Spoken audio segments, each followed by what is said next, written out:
এক ভদ্রলোক বাজার করতে গেল।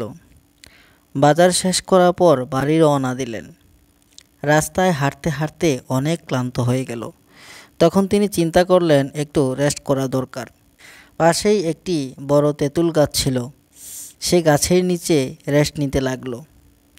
এই গাছের উপর এক তেঁতুল ভূত বাস করত।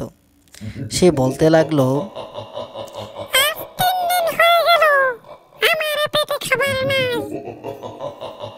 আরে গাছের নিচে একটা বড় মাছ দেখছি, দেখি তো কি ওখানে। ভালোই হলো, আজ মাছ চিবিয়ে চিবিয়ে খাবো। গাছ থেকে তেঁতুল ভূতটা নেমে এসে বলতে লাগলো, দে দে, মাছটা আমায় দে। না, দিব না দিব না। হয় মাছ দে, না হয় তোর খাল মটকিয়ে দেব। এই পথ দিয়ে যাচ্ছিল এক সাধু বাবা। কি হয়েছে কি হয়েছে?